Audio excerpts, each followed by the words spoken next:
The standoff started long before dawn.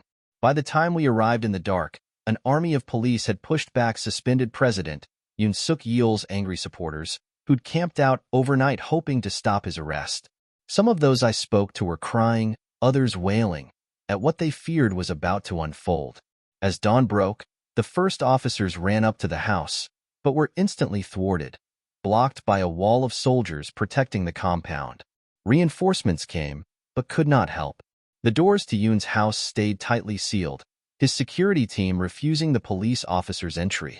For several hours the investigators waited, the crowds outside growing more agitated, until, after a series of scuffles between the police and security officials, they decided their mission was futile and gave up. This is totally uncharted territory for South Korea. It is the first time a sitting president has ever faced arrest, so there is no rule book to follow. But the current situation is nonetheless astonishing. When Yoon was impeached 3 weeks ago, he was supposedly stripped of his power.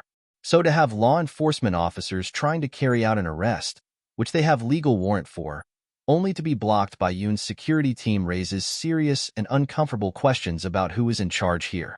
The investigating officers said they abandoned efforts to arrest Yoon not only because it looked impossible, but because they were concerned for their safety. They said 200 soldiers and security officers linked arms, forming a human wall to block the entrance to the presidential residence, with some carrying guns. Getty Images, a sculpture of South Korean President Yoon Suk Yeol, is draped in chains inside a blue cage and surrounded by protesters in the street. Getty Images. For weeks, protesters have been calling for the impeachment and removal of South Korean President Yoon Suk Yeol.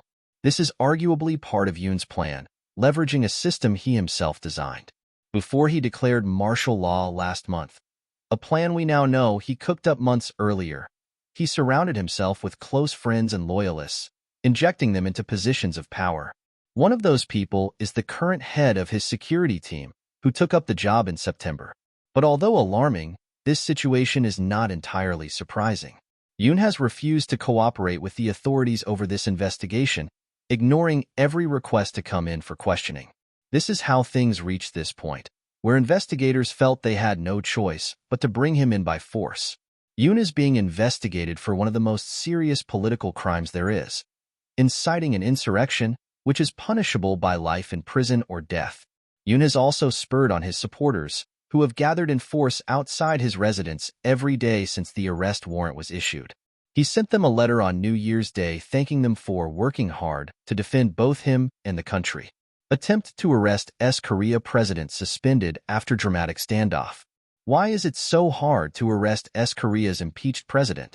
The South Korean president's martial law gamble backfired. What was he thinking? Although most people in South Korea are upset and angry at Yoon's decision to impose martial law, a core of his supporters have stayed loyal. Some even camped overnight, in freezing temperatures, to try and stop police reaching his home. Many told me this morning they were prepared to die to protect Yoon, and repeated the same unfounded conspiracy theories that Yoon himself has floated, that last year's election was rigged, and the country had been infiltrated by pro-North Korea forces. They held up signs reading, "Stop the Steal," a slogan they chanted over and over. Attention is also now on South Korea's acting president Choi Sang-mok, and how far his powers extend. Whether he could and should sack the president's security chief and force the team to allow his arrest. The opposition party says police should be arresting anyone who stands in their way. Although investigators have until January 6th to attempt this arrest again. This is when the warrant runs out.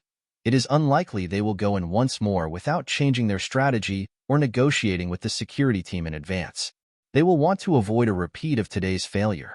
They also have to contend with the throngs of Yoon's supporters, who now feel victorious and empowered. They believe they are largely responsible for the authorities' climb down. "We've won. We did it," they have been singing all afternoon. As their confidence grows, so will their numbers, especially with the weekend approaching.